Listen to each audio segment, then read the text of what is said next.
Bienvenue sur Chronique Cosmique, le podcast des connectés qui cherchent des réponses au-delà du réel. Chaque semaine, en solo ou avec mon invité, nous explorons la spiritualité via l'expérience directe, pour que l'invisible soit concret et à ta portée. Alors décroche ta ceinture et prépare-toi à voyager avec l'exploration de la semaine. Salut tout le monde, c'est Angélique et vous écoutez Chronique Cosmique. Aujourd'hui, je suis avec Annabelle Manceau de Rêve Révèle. Annabelle, elle est spécialiste du rêve et dans cet épisode, elle va répondre à des questions qu'on se pose tous. Car nous rêvons tous, sans exception, même si on s'en souvient pas.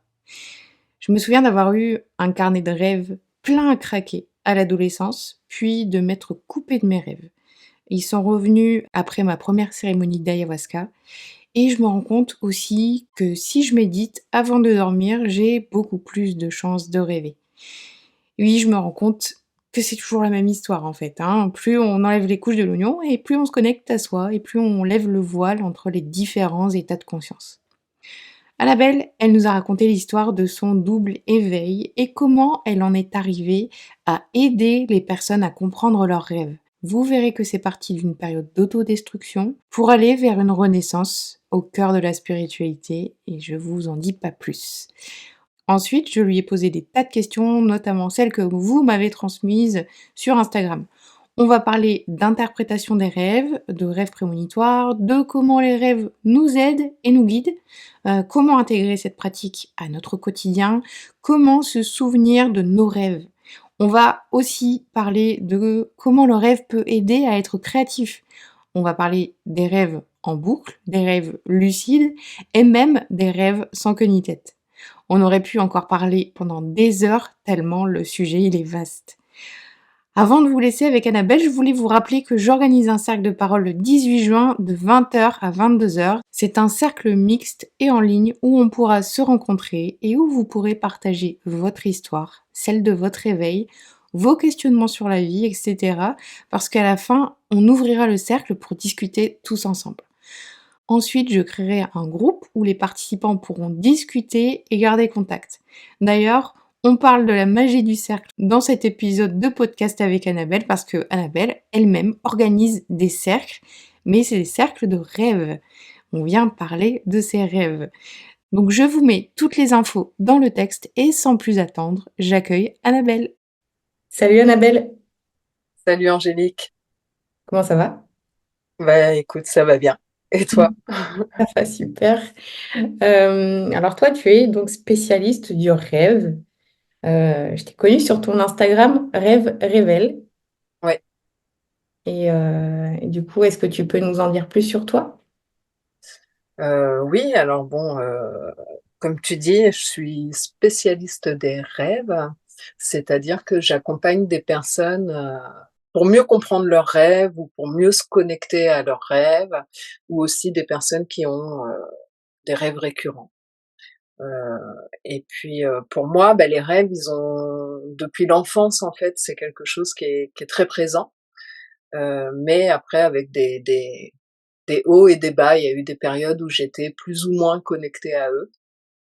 Et puis il y a environ 10 ans à peu près, ils sont vraiment revenus avec beaucoup de force, beaucoup de puissance, à un tel point qu'en fait je me sentais presque débordée, tellement ils étaient nombreux, toutes les nuits, plusieurs par nuit, et donc bah, là j'ai vraiment, commencé à les noter et je me suis dit: «Bah, je vais essayer de trouver quelqu'un pour faire un accompagnement, pour moi être accompagnée dans mes rêves» et puis très vite, c'est apparu que moi-même j'allais aussi accompagner, les autres avec les rêves. Et, euh, et du coup, tout ça, c'est lié à ton éveil spirituel parce que bah, il n'y a pas que le rêve dans ta vie, tu as aussi une spiritualité. Et bah, comment c'est arrivé, du coup, cette histoire d'éveil? Et oui, c'est, c'est une longue histoire. Heu, très, très jeune, j'ai toujours été attirée, hein, par des formes de spiritualité, notamment, l'hindouisme et le bouddhisme. Heu Et puis enfant, j'étais, très connectée à la nature, aux animaux. J'aimais beaucoup passer du temps, seule dans la nature et heu et puis bon, après à l'adolescence, j'ai fait beaucoup la fête, j'ai été très attirée par les états de conscience modifiés, mais plutôt en cadre, récréatif et heu et puis après j'ai commencé à travailler, à construire un peu ma vie d'adulte, il y a beaucoup de choses qui ont été un peu mises de côté pendant cette période-là, heu, jusqu'à un moment où, j'ai traversé une période très compliquée liée à une histoire amoureuse avec un homme, plutôt violent et qu'aujourd'hui on appellerait, pervers narcissique et heu et je suis allée aussi dans certaines addictions,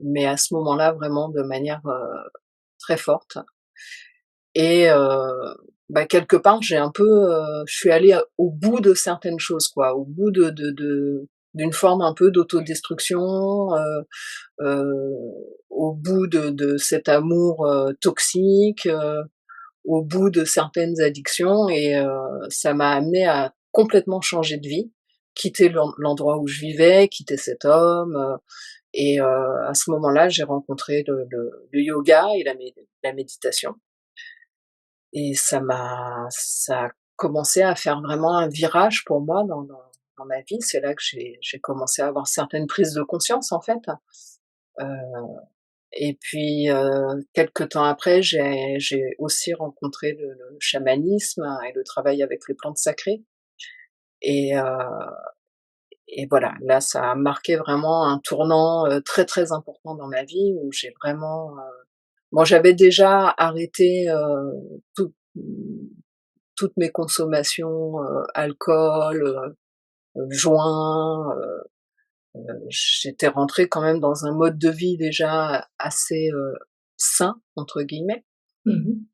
Mais voilà, avec, ce travail, avec le chamanisme, avec les plantes, il y a vraiment quelque chose qui s'est ouvert et j'ai vraiment pu entamer un vrai travail, je dirais un peu de guérison quoi, en fait. Donc ça a été une première partie Mmh. de C'était, de c'était quelle plante que tu as expérimenté en chamanisme? l'ayahuasca, Mmh. principalement l'ayahuasca et aussi, les champignons D'accord, OK. et un petit peu aussi j'ai travaillé un petit peu avec le tabac aussi. Ah oui, le râpé? Le râpé, puis des purges de tabac D'accord. et j'ai fait une diète d'une semaine Mmh. de tabac. Tu es allé, en Amérique du Sud? Non, non, non, j'ai fait Ah ça oui, avec une personne qui elle a vécu pendant 10 ans au Brésil qui a mené donc cette diète, en Europe. d'accord.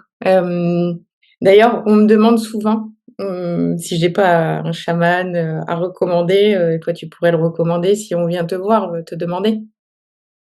Je connais quelques personnes que je peux recommander, voilà après, cette personne-là avec qui j'ai fait beaucoup de travail, actuellement elle est en Inde, donc Mmh. c'est un milieu qui bouge un peu, mais bon, Oui, il y a toujours des personnes qu'on peut recommander, OK, mmh. c'est bon à savoir. Et donc je t'ai coupé. Et oui et voilà, donc j'ai envie de dire ça c'était une première partie, hein, de cet éveil, et puis, en fait j'ai eu une seconde partie, je ne sais pas combien il y aura d'épisodes dans cette, aventure. Il y a quelques mois, il y a quelques mois en fait, au mois de décembre, j'ai, heu, j'ai eu des douleurs chroniques qui ont commencé, au niveau des articulations qui ont duré plus de 4 mois ça a été vraiment une expérience très difficile parce que très douloureuse, physiquement parlant, hein. J'ai été vraiment, il y a plein de choses que je ne pouvais plus faire. J'ai dû mettre pas mal de mes activités en stand-by, heu et puis, heu et puis surtout ça m'a fait passer par, plein de phases différentes, de la colère, beaucoup de tristesse. C'est vraiment, c'est comme un abîme de tristesse qui s'est ouvert aussi pendant cette période-là et que j'avais déjà touché en cérémonie et heu et au début, j'ai beaucoup refusé, l'expérience, j'ai envie de dire, hein. J'étais vraiment dans, «Pourquoi est-ce que ça m'arrive? C'est pas juste, je comprends pas, je veux pas être comme ça et puis peut-être je vais rester toute ma vie comme ça, j'en sais rien», donc j'ai beaucoup lutté et puis j'ai même eu, ce que j'appellerais une crise de foi, mais Mmh mh. foi FOI, où là je me suis dit: «Mais vraiment, tout ça c'est du n'importe quoi, tout le travail que j'ai fait jusqu'à présent, bah, c'est en fait c'était rien, ça n'a servi à rien», enfin vraiment j'ai douté de tout et jusqu'au moment où j'ai rendu les armes en quelque sorte, hein, où je me suis dit: «Bah, en fait, je vais accepter cette expérience-là».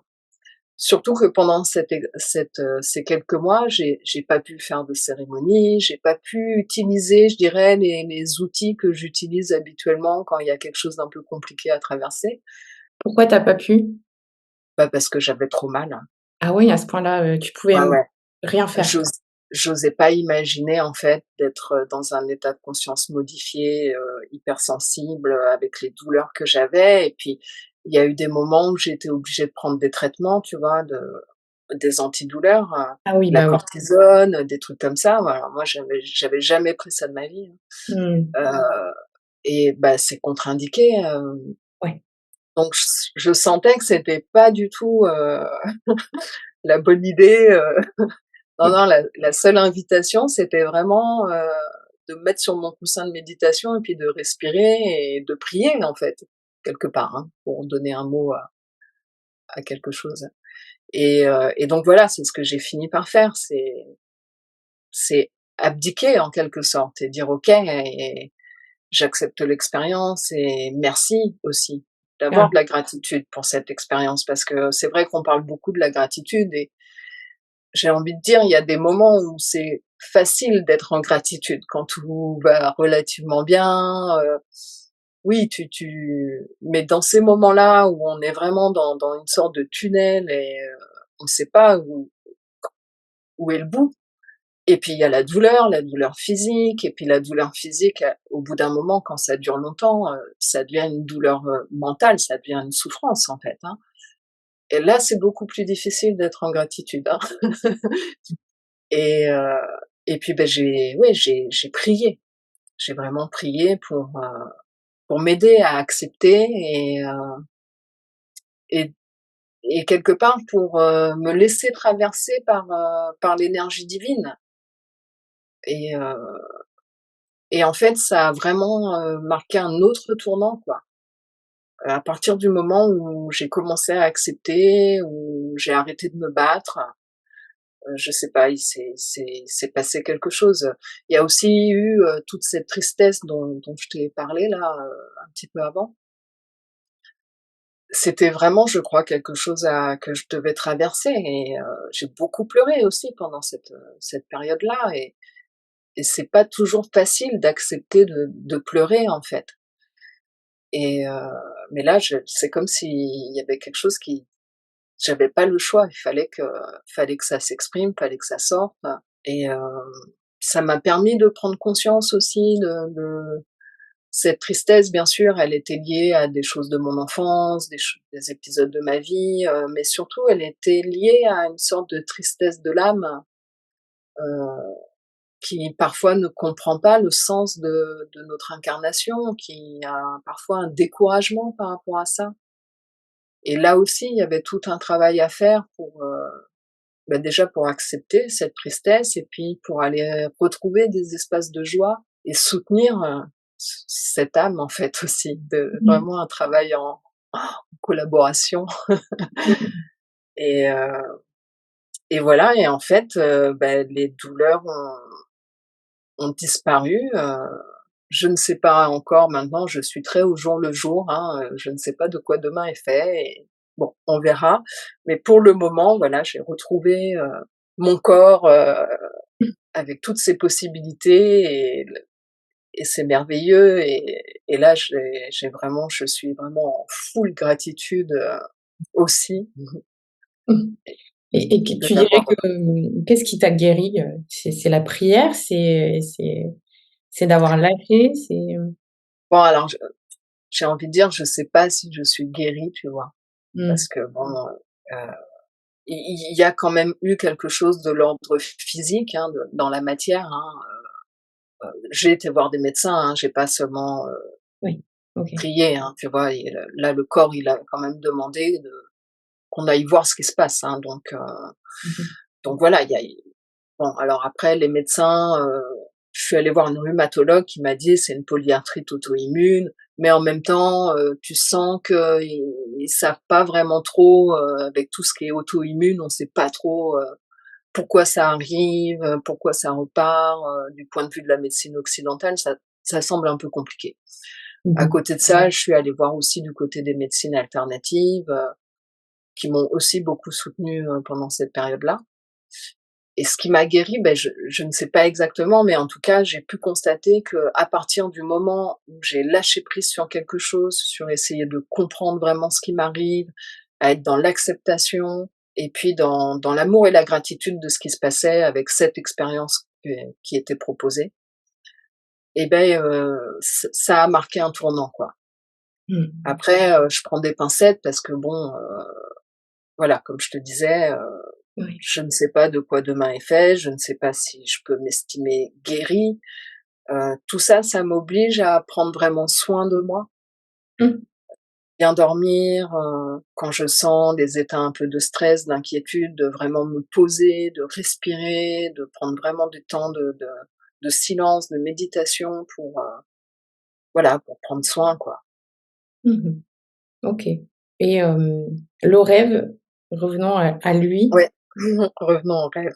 Tu me disais que, il y a un moment donné, tu as beaucoup, beaucoup, beaucoup rêvé. Est-ce qu'on Ouais. peut revenir à cette période? Qu'est-ce qui s'est passé? Pourquoi? Qu'est-ce qui a été déclencheur de ça? Ben, ça a été ce changement de vie que j'ai fait, suite à cette relation, très Mmh. compliquée avec cet homme et puis, mes différentes addictions à des substances, hein, je fumais beaucoup de joints, je prenais aussi de la cocaïne et puis je buvais pas mal d'alcool, hein. Donc, quand j'ai pas arrêté, de fumer de l'herbe tout de suite, mais en tout cas, l'alcool et la cocaïne, quand j'ai arrêté ça, heu, là, la porte des rêves s'est de nouveau ouverte. C'est vrai que, les années précédentes, c'est comme si je sais que je rêvais parce qu'on rêve tous et presque tout le monde rêve, hein, les animaux, les bébés, mais voilà, le matin, je me réveillais, j'étais dans une sorte d'urgence, je prenais pas le temps, heu et par conséquent, j'avais pas de souvenir de mes rêves et heu et donc voilà, quand j'ai changé de vie, j'étais quand même dans une période, où j'étais un peu perdue, hein, parce que je savais pas trop ce que j'allais faire, j'avais fait un grand déménagement donc voilà, j'ai et la porte s'est ouverte avec, tous ces rêves qui sont venus, et j'ai senti qu'il se passait quelque chose en fait, que c'était pas, anodin que de rêver autant toutes les nuits, heu et dans un premier temps, je dirais que c'est comme si les rêves avaient fait une sorte de nettoyage, de ma psyché en fait.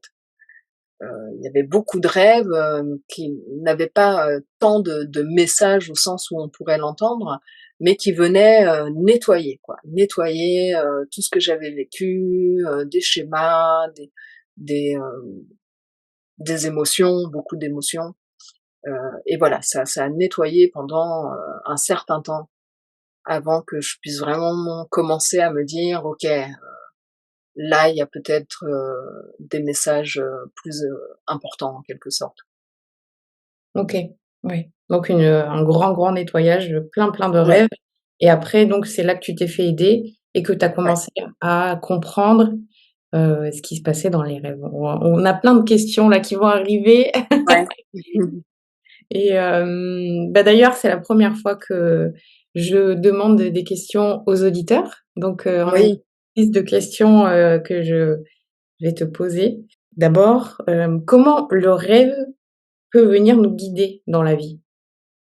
Je crois que le rêve, en fait, dès lors qu'on devient sensible à cet univers-là, c'est comme s'il vient nous aider, en fait, hein. Alors il nous donne beaucoup d'informations et dans toutes les informations qu'il nous donne, ça peut venir nous guider sur, des choix que nous avons à faire, sur des relations, qu'on a avec certaines personnes et aussi, en fait, je crois que quelque part, le rêve nous fait entrevoir tout un tas de possibilités. C'est-à-dire que voilà, tu as une décision à prendre et bien, en rêve, tu vas aller explorer différentes manières de répondre à ces possibilités et aussi, nous prépare à des choses qui vont arriver. Je crois que le rêve, effectivement, quand je t'évoque, j'ai nettoyé pendant plusieurs, semaines, mois, ma psyché, c'était plus tourné vers le passé, mais que globalement, le rêve est également très tourné vers le futur, vers ce qui va arriver. Donc voilà, il nous prépare à des choses qu'on va vivre, à des décisions qu'on doit prendre, heu et c'est en ce sens-là que je le considère vraiment comme un guide et j'ai envie de dire aussi, c'est que, même si parfois l'expérience du rêve peut être un peu inconfortable, désagréable, en fait la majorité des personnes, c'est un peu ce qu'elles relatent, hein, que c'est pas forcément quelque chose d'agréable. Hem, il y a quelque chose que je trouve très bienveillant dans le rêve, heu, même quand l'expérience est désagréable. Parce que vraiment, pour moi, je sens que c'est quelque chose qui veut nous aider et aussi à trouver un meilleur équilibre dans notre vie. Il vient vraiment apporter ça, je crois.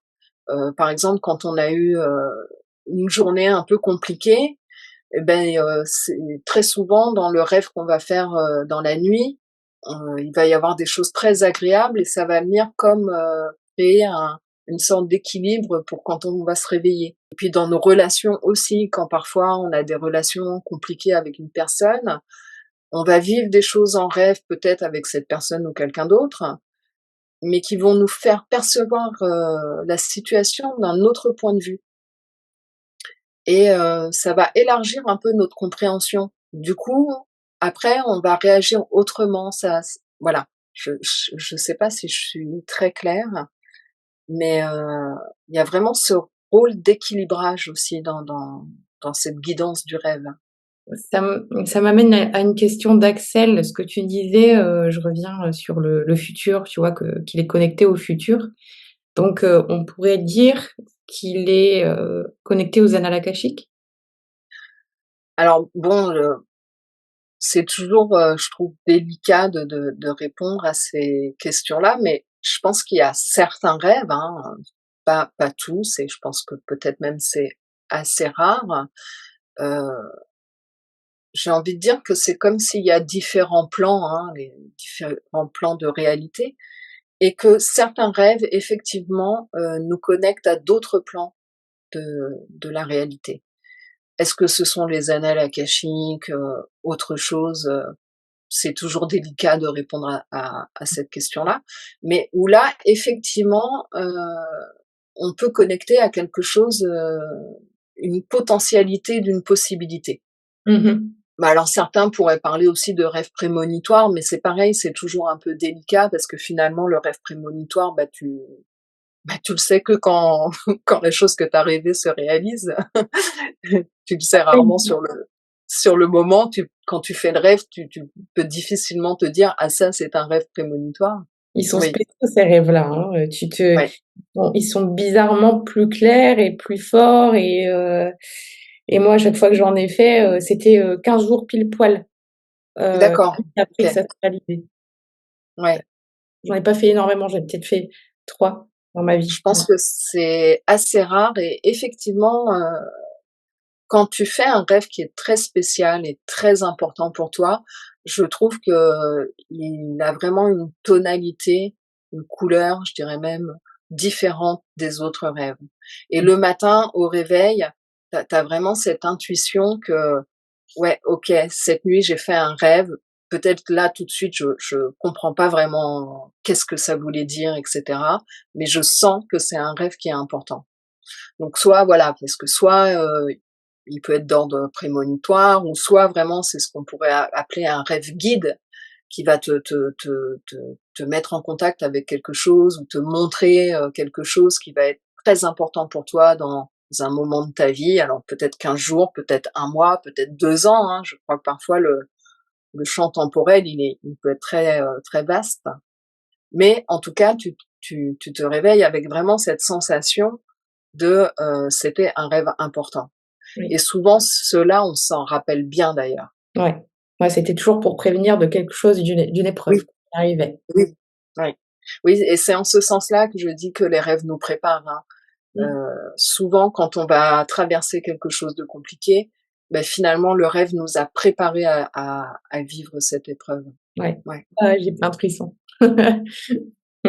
Et alors comment comprendre ces messages et comment, les interpréter?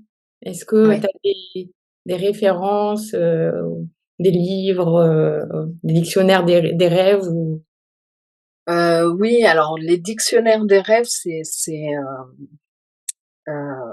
moi je ne les utilise pas. Alors après, j'ai un dictionnaire des symboles. mmh, Heu, je pourrais te donner la référence si tu veux, mais c'est vraiment, c'est pas spécialement lié au rêve en fait, hein. C'est vraiment le symbole pris dans différentes cultures, un peu au sens un peu universel et c'est toujours intéressant d'aller voir aussi ce que le symbole, peut signifier. Mais, en fait, un symbole, il prend sens vraiment pour une personne. C'est-à-dire que oui, tu peux avoir la dimension universelle, mais tu as surtout la dimension personnelle. Par exemple, si tu rêves d'un chien, heu bah, le chien, il peut avoir, 1000 et une connotations, quoi, en dehors de celle un peu universelle qui est toujours bonne à connaître, hein. Mais, quelqu'un qui adore les chiens, bah, le chien, il va venir, symboliser un peu la joie, la loyauté, la fidélité, des choses comme ça.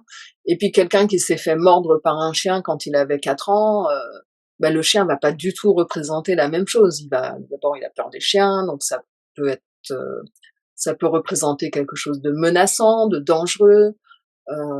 Donc voilà, tout ça pour dire que, les dictionnaires des symboles, des rêves, ne sont pas forcément adaptés quand tu veux comprendre ton rêve parce que chaque personne met une connotation, un sens différent au symbole qui apparaît dans ses rêves. ouais, je vois. Mmh. Comment on peut faire nous-mêmes, Oui, sans demander à quelqu'un ou comment toi tu fais, c'est quoi tes ouais. petits conseils? Alors c'est vrai que bon, moi j'ai fait un accompagnement justement, hein, pour mieux comprendre mes rêves, mais on et je crois que c'est vraiment bien de le faire avec quelqu'un d'extérieur parce que, regarder ses rêves, c'est comme, regarder dans son dos si tu veux, c'est un peu compliqué et puis on n'ira jamais aussi loin qu'avec quelqu'un. Mais bon, on peut aussi être autonome, dans sa pratique, hein. Alors d'abord, je dirais, ce qui est bien, c'est de noter ses rêves, hein, ou les enregistrer, les noter parce que parfois il y a des rêves qui prennent sens dans une série. Et puis, de d'être attentif à l'état émotionnel dans lequel on se réveille après ce rêve. Je trouve que ça donne aussi une information qui est très importante, parce qu'on peut faire un rêve qui semble angoissant si on le raconte à quelqu'un, mais en fait, nous, on se sent hyper bien. Donc ça vient donner une information aussi, assez précieuse. Et puis après, ben voilà, c'est de voir, tout ce qui apparaît dans le rêve, ben qu'est-ce que ça m'évoque? Ça, c'est une question qu'on peut se demander, quand on essaye de comprendre ses rêves. J'ai rêvé de telle personne, ben cette personne, qu'est-ce qu'elle évoque pour moi? Qu'est-ce qu'elle représente pour moi? J'ai rêvé de tel animal, de tel objet, quelles sont ses caractéristiques? Comment ils viennent parler de quelque chose qui se manifeste sous une forme d'image dans mon rêve. Le langage du rêve, c'est un langage, métaphorique. Donc je rêve d'un chien, bon, OK, mais qu'est-ce qu'il y a derrière ce chien? Qu'est-ce que le chien vient représenter pour moi, symboliser pour moi? Heu et là déjà, quand on se pose ces questions-là, je pense qu'on a déjà accès à des éléments de compréhension. Et une autre question, qu'on peut se poser aussi, c'est, parce que je dirais il y a 2 dimensions. Il y a la dimension, objective, j'ai rêvé de telle personne, une amie, OK, donc j'ai rêvé de cette amie. Bon, peut-être, le rêve me parle de ma relation à elle, ou, il peut y avoir une dimension subjective. Cette amie représente une partie de moi et donc dans ce cas-là, quelle partie de moi elle représente et comment ce rêve vient vraiment parler de moi, en fait, pas vraiment de cette amie. Donc voilà, ça aussi c'est une question qu'on peut se poser D'accord. et les deux peuvent, heu, être, en parallèle, hein. Ça peut et parler d'elle et parler de moi aussi. Mmh. Mmh, d'accord. Alors comment se souvenir de ses rêves et les intégrer comme une pratique, quotidienne? Mmh. Alors, c'est vrai que ça, c'est une question qui revient souvent, hein, comment se souvenir de ses rêves et d'abord, je pense que c'est aussi comme une sorte «d'entraînement» entre guillemets, quoi. C'est-à-dire que plus on s'intéresse à nos rêves et plus on s'en souvient. Donc s'intéresser à ses rêves, ça va être de formuler une intention, hein, tout simplement le soir, bah, demain, je vais me souvenir de mon rêve quand je me réveille. Mmh.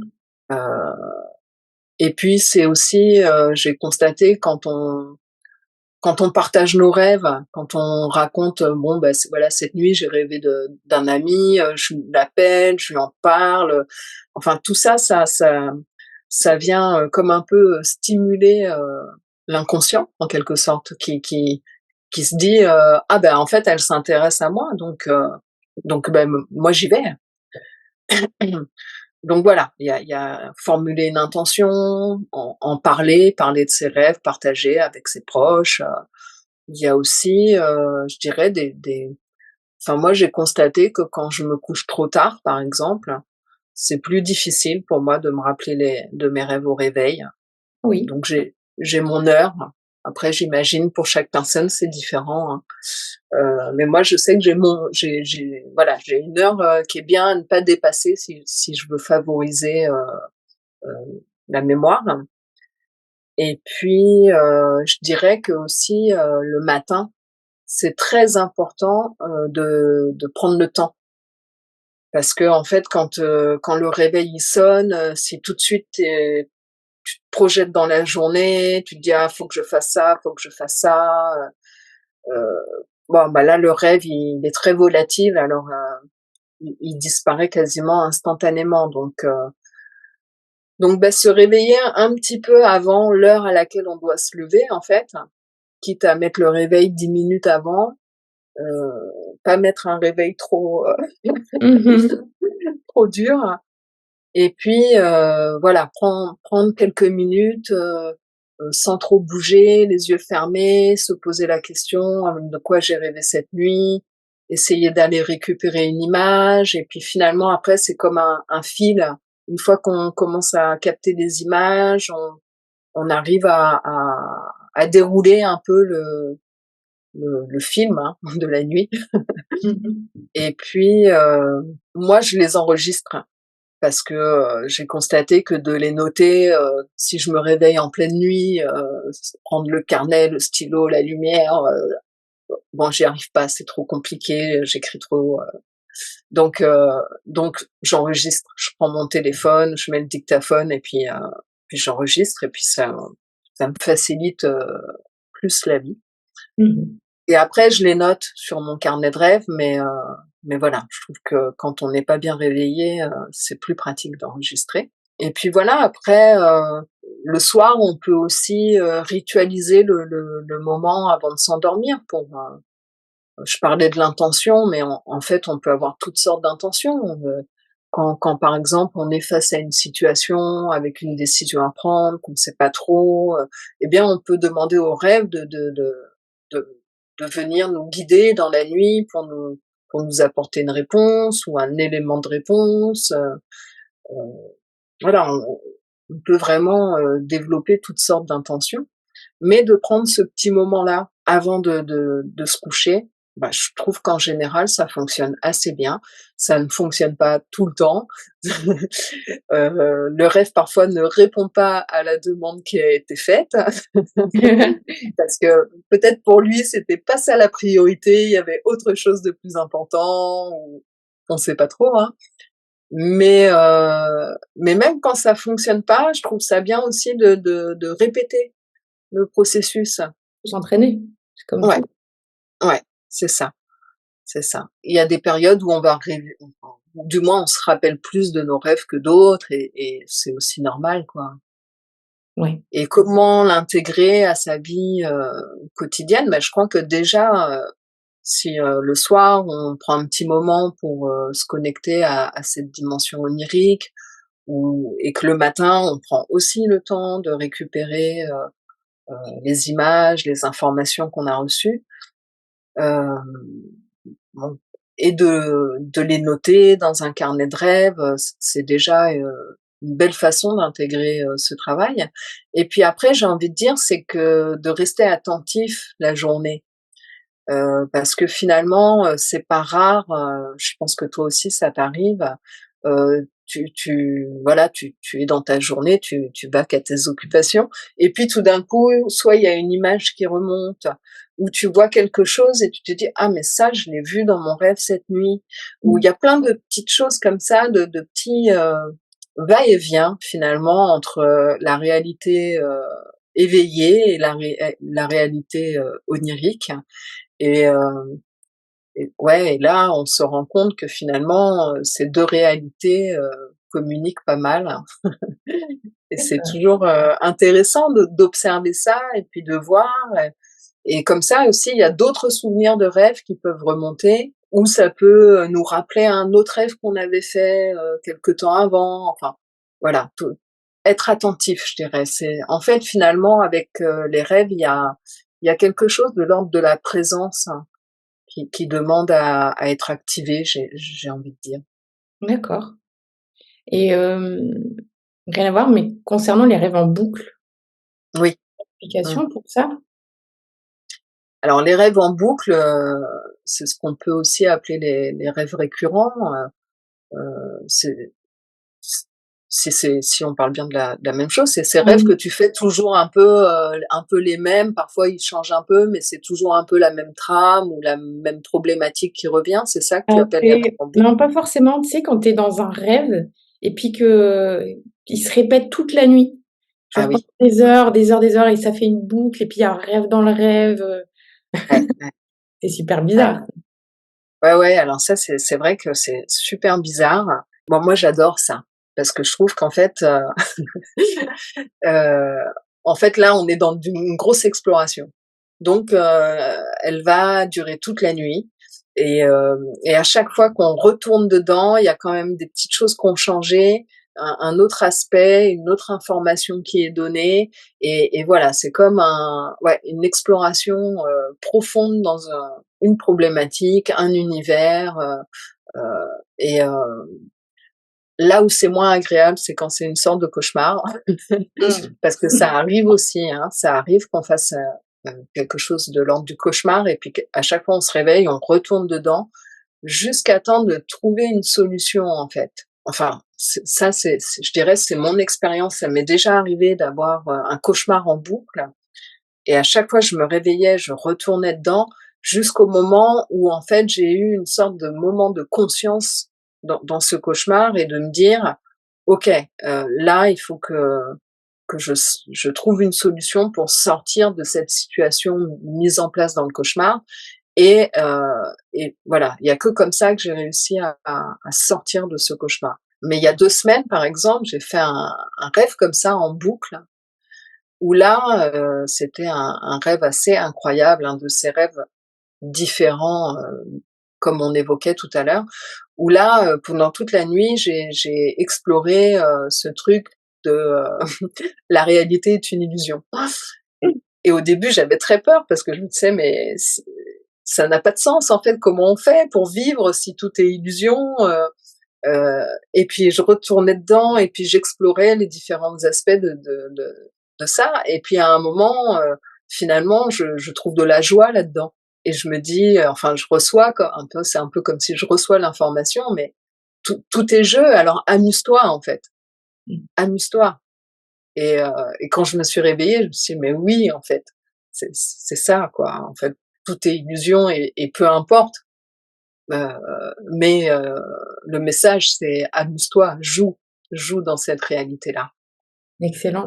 C'est comme si on t'avait enseigné quelque chose là. Oui, ouais, ouais, bah, c'est ça.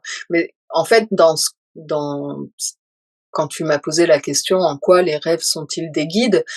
En fait, il y a cet aspect-là également. C'est que je crois que le rêve est un grand enseignant. Il vient vraiment nous enseigner sur des choses de notre, j'ai envie de dire de notre vie quotidienne, mais aussi des choses, d'ordre plus spirituel ou, philosophique, Ouais. J'ai déjà eu des invités qui, parlaient de leurs rêves et qui disaient que, par exemple, on peut avoir une réunion de travail, par exemple, quand on travaille sur un sujet et là, on canalise des choses et on se réveille avec, les informations et par ouais, exemple, les grands scientifiques, ils ont pu avoir des avancées majeures qui venaient d'ailleurs et qui ouais, ont été enseignées en rêve et c'est dingue. ouais, ouais, ouais. Oui, oui, ben, en fait, et c'est aussi, le rêve nous connecte aussi à une dimension hyper créatrice. Ça me fait penser à ça en même temps que tu en parles. Parce qu'effectivement, hein, il y a beaucoup de scientifiques qui ont fait des découvertes qu'ils ont d'abord eues en rêve. Heu et effectivement, parfois, tu as une réunion, tu as quelque chose d'important, un rendez-vous important, tu sais pas trop comment ça va se passer, ce que tu vas dire et cetera et tu fais un rêve et dans le rêve, tu as comme un déroulé du truc, quoi. Tchac, tchac, tchac, tchac, tu vas parler de ça et ça. Mmh. Moi, au début, quand j'ai commencé les accompagnements, à accompagner des personnes avec les rêves, souvent la nuit d'avant, j'avais un rêve qui me préparait au rendez-vous que j'allais avoir. Comme qui venait illustrer d'une autre manière la problématique qui allait, se passer pendant le rendez-vous et heu et donc oui. Non. Excellent, excellent, c'est génial. Ah, ça me fait penser à un truc au niveau de la créativité. Avant, j'étais créatrice. Je faisais des foulards, en soie et j'avais une technique que je faisais. Je prenais tous les éléments que j'avais envie de mettre dans ce foulard, je les regardais, je me souviens, je faisais ça juste après manger hem, le midi et je me disais: «Tiens, je vais faire une petite sieste créatrice». Je regardais tous les éléments, je faisais ma mini sieste et je me réveillais avec exactement ce que je voulais faire. Tout était en place et là, je travaillais pendant 2 heures, le truc était fait. Le truc Ouais. était créé et c'était génial, quoi. C'était, Oui, oui, ben, en fait, il y a aussi une phase du sommeil, cette phase qu'on appelle, hypnagogique. C'est vraiment la 1re phase, celle où tu commences à t'endormir et puis tu as plein d'images qui viennent, et heu et là, ça peut être, très créatif aussi. Je crois que c'est Dali, le peintre, qui faisait, je sais plus exactement comment il faisait, mais bon, il faisait des siestes, l'après-midi sur un fauteuil et puis il prenait quelque chose dans sa main et quand il commençait à s'endormir, donc il avait ses images et tout ça, puis quand il rentrait en sommeil plus profond, il lâchait ce qu'il avait dans la main, donc ça tombait par terre, ça faisait du bruit et ça le réveillait. Parce que, voilà, il y avait cette idée que dans cette 1re phase de sommeil, tu as beaucoup de créativité, quoi. Donc bon, et puis après, j'ai envie de dire, tu vois, dans le domaine artistique, tous les artistes qui ont été influencés par le rêve, que ce soit, heu, en peinture, en musique, en cinéma, musique, tous les domaines, hein. Heu, mmh, le rêve est aussi une grande source, d'inspiration, de créativité, ouais, c'est génial. Ça, c'est des super techniques. ouais. On peut mettre en place, tout ça. Oui et puis là aussi, on peut former l'intention le soir, hein, Mmh mh. j'ai déjà discuté avec des personnes qui pareil que toi avec les foulards quoi, mais avec des bijoux ou, qui ont eu l'idée d'un bijou, de quelque chose, la nuit pendant leur rêve, quoi. Ouais. Donc c'est aussi, c'est aussi une possibilité du rêve. Ouais, on se connecte à peut-être encore une fois aux annales akashiques, j'en sais rien, mais c'était une question d'Axel, mais elle avait vraiment du sens parce que c'est vraiment l'endroit, le champ informationnel où il y a tout, Ouais. Mmh. Mmh. passé, présent, futur, il y a tout et du coup, pourquoi pas la création qu'on va créer, Ouais. heu, Mmh est mh. censée créer puisque le futur est déjà réalisé. Ça, c'est on en a parlé avec, la douce Pity. Enfin, en tout cas, pour moi, plusieurs lignes, du futur sont Oui. réalisées. Et puis, enfin, voilà, c'est hyper intéressant et je pense que j'ai vraiment l'impression que c'est comme une clé, quoi. On se connecte à ça pendant le sommeil et on revient avec des informations qui se trouvent là-dedans Ouais. Mmh mh mh. et qui vont nous servir à un moment donné dans notre vie. Ouais. Mais il faut savoir les décrypter et moi ah Oui. oui, par exemple, moi, je ne trouve jamais de sens à mes rêves. Je trouve que c'est toujours le bordel. Il y a des éléments qui viennent de Ouais. partout, c'est Mmh mh. n'importe quoi. J'ai jamais réussi à avoir consciemment un enseignement d'un rêve. Mmh. Comment ça se fait? Oui. Ouais. Bah, peut-être que tu as déjà essayé de le travailler avec quelqu'un, de Non, non, travailler non. non? Bon, peut-être ça pourrait être intéressant, mais là, j'ai envie de dire plusieurs choses, en fait, hein. C'est que parfois on comprend pas son rêve et c'est pas grave. En fait, il fait ce qu'il en quelque sorte, il fait ce qu'il a à faire et bon, bah, peut-être, nous, parfois on s'en rappelle à peine, parfois on comprend rien, mais c'est OK, il a fait «son job» entre guillemets, hein, et c'est OK comme ça. Et puis, oui, je crois que parfois aussi, voilà, c'est le sens de l'accompagnement aussi, hein. Heu, il y a des rêves, qui sont enfin, moi, je sais qu'il y a beaucoup de rêves que je fais que je peux comprendre, mais il y en a aussi, je me dis: «Mais qu'est-ce que c'est que ça, quoi?» Donc là, je suis bien contente, d'avoir mon accompagnateur et de pouvoir discuter avec lui et en général, heu, ça vient vraiment éclairer quelque chose et d'ailleurs, voilà, moi, dans l'accompagnement, j'utilise, bon, ce qu'on appelle l'interprétation des rêves, mais j'utilise aussi quelque chose, j'ai été formée à ça, hein, qui s'appelle l'écoute intérieure et bon, pour résumer un peu, c'est comme, aller, en voyage chamanique dans ton rêve et là, parfois, surtout pour les rêves qui semblent n'avoir aucun sens, j'ai remarqué que d'utiliser cette approche, ça permettait d'ouvrir, de manière différente la compréhension. Parce que voilà, tu pars voyager dans ton rêve guidé par moi et et oui, ça amène sur des chemins que par l'interprétation, on y serait sûrement arrivé aussi, mais ça aurait pris beaucoup plus de temps et peut-être d'ailleurs on n'y serait pas exactement arrivé et c'est une approche qui est vraiment complémentaire de l'interprétation, mais assez riche et assez puissante, surtout dans le cas, des rêves, qui semblent n'avoir aucun sens. Ouais, je vois.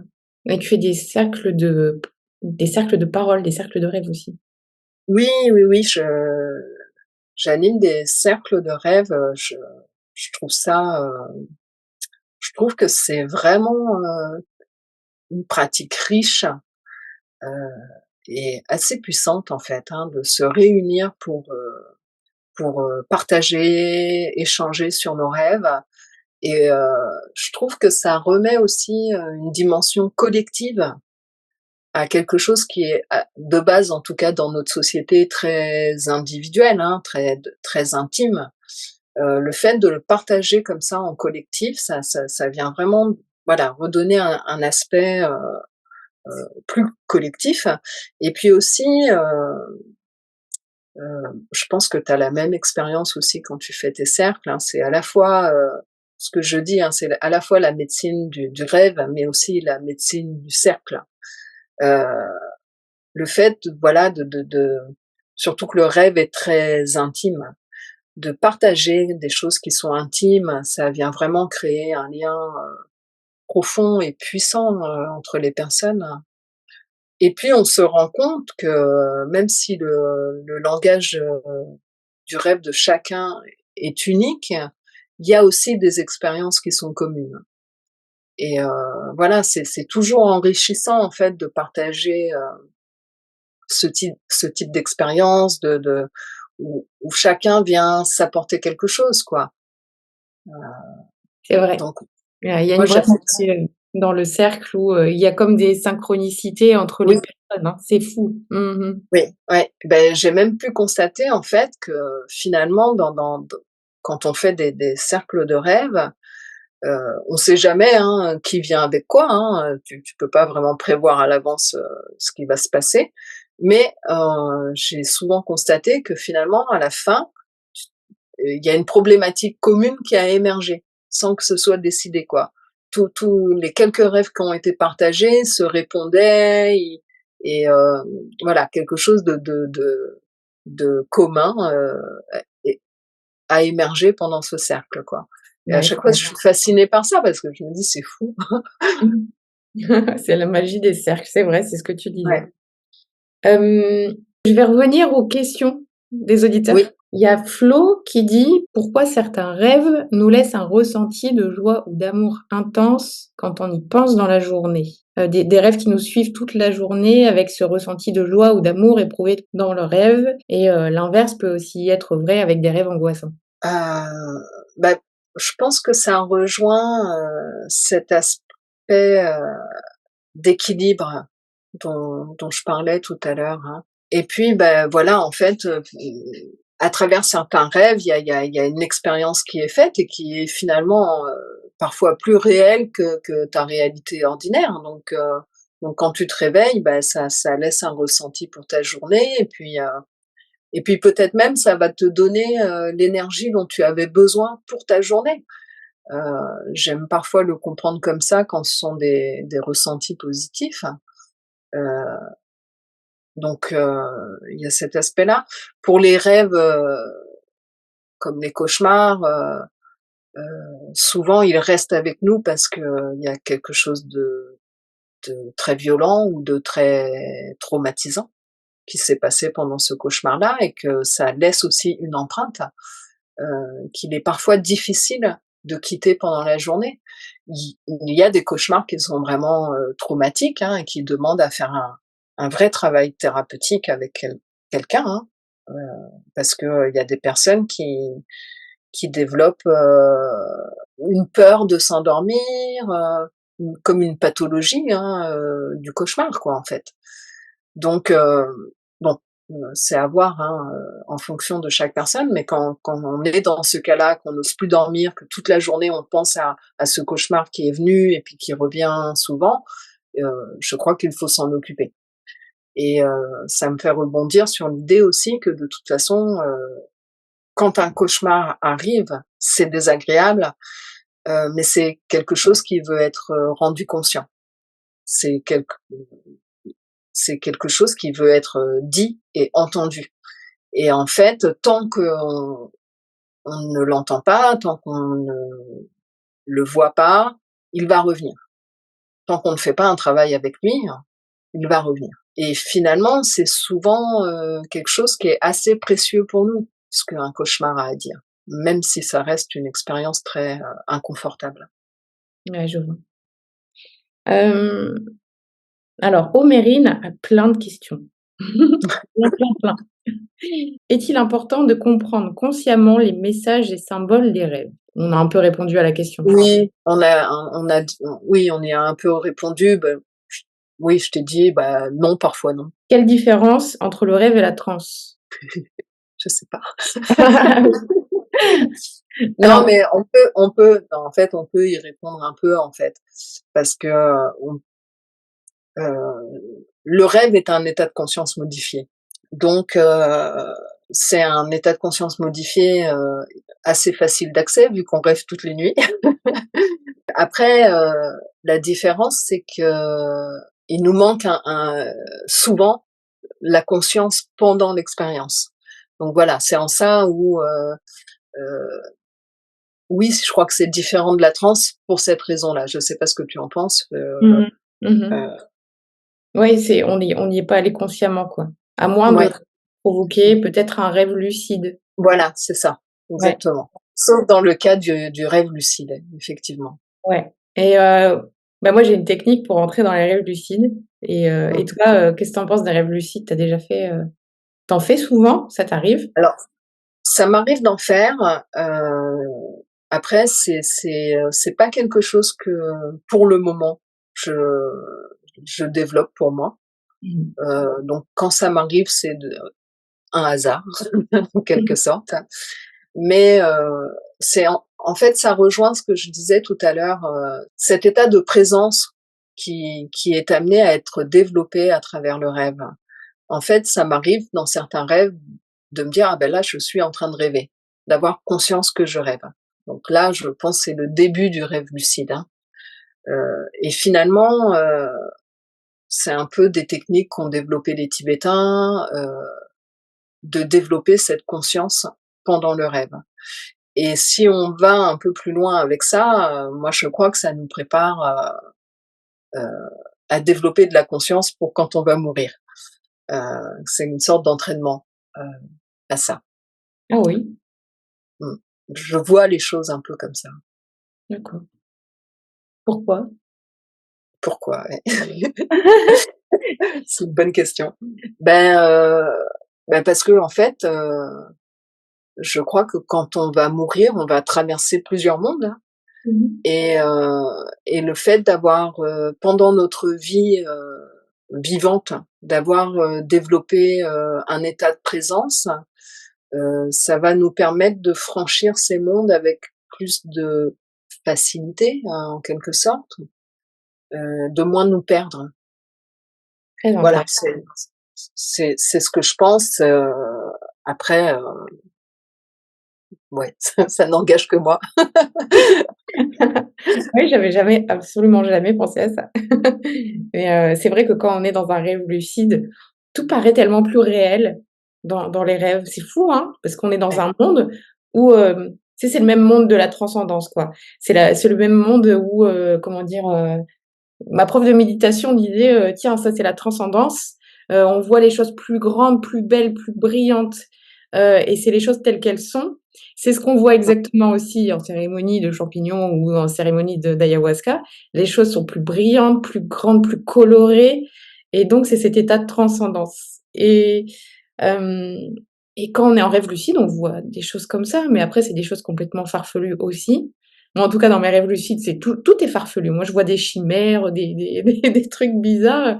Il y avait l'autre coup, un homme qui voulait m'embêter et je dis: «Mais toi, tu as rien à faire dans mon rêve» et pouf, il s'évapore. mmh, ouais, ouais, Et c'était génial, quoi. J'ai mmh, rigolé, je fais: «Mais c'est incroyable ça, comment j'ai fait ça?» mmh mh. Et donc le rêve lucide, ouais, tout est beau, tout brille, tout et puis on est là en conscience et ça, c'est complètement dingue. Comment ça se fait qu'on arrive à ramener notre conscience dans une autre dimension, quoi? C'est une grande question. Et justement, en fait, aujourd'hui aussi, enfin aujourd'hui, c'est pas aujourd'hui, il y a des personnes qui pensent que, finalement, le rêve peut nous aider à explorer, la conscience. Mmh. Et oui, je crois que ça fait sens, en fait. Mmh. Ça fait sens, hein. Et Ouais. notamment, en peut-être davantage encore le rêve lucide, effectivement, quoi. Mmh. Et donc je partagerai demain en réel, je l'ai préparé. Donc ça sera mardi, un réel sur le comment, faire un rêve lucide. Donc ça sera sur mon Instagram. D'accord. Une technique, je l'ai eu, le jour, je l'ai essayé la nuit même, j'ai réussi plusieurs fois, donc ça fonctionne, quoi. D'accord, Mmh. OK. Le gars disait: «Oui, et comment faire un voyage astral?» mais en fait, je me suis rendu compte que c'est pas forcément un voyage astral. Pour moi, c'était plus un rêve lucide, quoi. Mmh, mmh. Ouais, après, j'entends souvent qu'avec le rêve lucide, si, heu, c'est, Castaneda, je crois, qui a parlé de ça, hein. C'est si tu arrives à voir tes mains, pendant ton rêve, à te connecter à tes mains, tu peux, voilà, tu peux développer, ta lucidité, pendant le rêve. Mais en fait, je crois que c'est comme pour tout, c'est un entraînement, plus tu as envie de développer, les rêves lucides et plus tu t'entraînes à le faire et je pense que plus ça fonctionne, quoi. Oui, c'est comme tout. Ouais. C'est voilà. ouais, c'est comme tout, exactement. Alors, on continue les questions.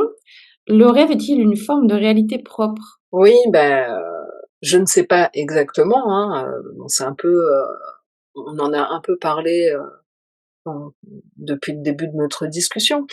Alors je ne sais pas s'il a une réalité propre, mais en tout cas, j'ai l'impression qu'il nous fait expérimenter différentes réalités et qu'il peut, nous connecter à différents plans de la réalité.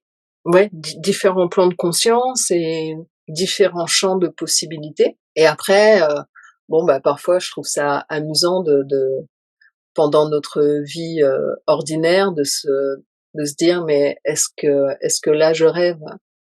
Est-ce que là maintenant je suis en train de rêver?» Et Mmh. finalement, qu'est-ce que le rêve? Qu'est-ce que la réalité? La frontière est pas toujours, si claire que ça. Il y en a Et qui quand disent le que la vraie vie, c'est de l'autre côté Oui, c'est ça et et que là, on est dans un rêve. ouais et le rêve de qui aussi? Parfois ça peut être intéressant de faire un peu ce jeu, d'imagination, si là je suis dans un rêve, qui me rêve? Oui. Je suis le rêve de qui? Donc Pourquoi quand je rêve, je me réveille brutalement et soulagée d'être chez moi? Ouais, c'était des rêves très spéciaux, toujours avec un monde de violence, des personnages irréels, des rêves, voire des cauchemars qui me font sortir de mon sommeil en sueur. Ouais, c'est tu as répondu à ça tout à l'heure en disant que c'était des rêves importants et qu'il fallait aller creuser justement. Mmh. oui effectivement quand on fait des rêves avec, une charge, émotionnelle très forte, clairement quand on se réveille et qu'on se rend compte qu'on est dans notre lit, chez nous, on est, quand même très soulagé, hein, Il y a certains rêves au réveil, on est très soulagé que c'était un rêve et pas notre réalité du moment. Mais oui, oui, oui, je pense que dans ces cas-là, c'est bien d'engager un travail pour mieux comprendre ce qui se Mmh. passe. Mmh. Surtout si c'est lourd. Ouais. Oui, oui, oui, surtout si c'est lourd, effectivement. Et puis ça peut être, parfois c'est quand même lié à des choses qu'on a vécues, hein, dans l'enfance, dans l'adolescence ou dans d'autres, Ouais, ça peut être révélateur de traumas qu'on a oui, peut-être oubliés. ouais, ça peut. Parce que je ne dis pas ce que c'est le Oui. cas. Oui, oui, ça peut, enfin, c'est Hem, que en fait, comme tout est il va chercher un peu partout dans toutes nos ouais, strates de conscience. Il va aller jusqu'au subconscient, jusqu'à l'inconscient. Il peut aller hyper loin, en fait, faire ouais, remonter des choses. Ouais, mmh. OK, donc voilà, à creuser. C'est vrai que quand il y a des choses qui sont importantes comme ça et qui sont récurrentes, comme tu disais, le rêve récurrent, il faut se poser les oui, bonnes. c'est un rêve qui demande à être entendu et s'il demande à être entendu, c'est qu'il y a quelque chose, quoi. Donc se faire accompagner, peut être bien enfin, est très bien dans ce genre de situation. Mmh. Mmh. Et ouais, ouais, j'ai oublié, je voulais raconter un rêve que j'ai fait ce qui est fou, c'est que c'était connecté à l'instant présent. Heu, Mmh. Début de la guerre, Israël-Palestine. Je fais ce rêve où je suis un enfant palestinien, et il y a des gravats partout et là, il y a l'armée israélienne qui arrive, qui prend tout le monde et qui prend tous mes amis et tout ça. Moi, je me cache dans les gravats et c'était tellement réel et ça m'a fait hyper tu vois, j'étais mal, quoi, vraiment mal. Je ressentais la peur, la tristesse, tout et je me réveille et là, mais genre, je suis pas bien, quoi. Vraiment, je suis pas bien parce que c'est trop réel et je regarde pas les infos, hein, je précise et là, j'ouvre mon Instagram et là, une fille, qui est d'habitude, partage des choses, spirituelles. Elle partage, là, Gaza est en train de se faire bombarder à l'instant T. Mmh. Et j'ai halluciné, en fait, d'être connectée à l'instant présent et d'avoir Ouais. vécu ça, quoi. Waouh! Comment ça se fait, quoi? Connectée à cette réalité, En là, fait, dans de nombreux peuples du rêve, il y a cette idée que l'âme voyage aussi pendant que tu dors, hein et dans cette idée que l'âme voyage, tu pourrais très bien partir, dans d'autres endroits, dans d'autres temps, ouais, voilà, comme il y a des personnes qui vont rêver de certaines époques avec les costumes et enfin, alors qu'elles n'ont pas spécialement connaissance de cette époque-là. Le rêve est hyper précis, Mmh. ou là, comme dans ton exemple, l'exemple que tu viens de donner, où, c'est à notre époque, mais c'est à un autre endroit. Donc voilà, ce sont des expériences qui viendraient à à nous faire penser qu'effectivement, dans le rêve, il y a des moments où l'âme voyage dans le temps et dans l'espace. Mmh. Et bon, c'est la croyance de certains peuples, et Mmh. ça nous fait dire, ben et oui, peut-être, pourquoi pas, effectivement, hein. Bah oui, surtout quand on a des expériences comme ça. Enfin, franchement, moi, j'ai été super mal tout le week-end. Ouais, bah, oui. Week-end. Après, il y a voilà, il y a toute cette énergie collective aussi à laquelle nous sommes reliés tout le temps, donc Ouais et puis, tu vois, ça je te dis, ça a pas été influencé par les infos puisque je regarde pas, j'étais pas au courant de tout oui. ça. Mmh, mmh, mmh, Donc ouais. voilà quoi. Bon, Mmh. sur ces bons mots, ça vous m'a fait un Mmh. très long épisode. C'était passionnant, j'adore. Bah, merci Annabelle.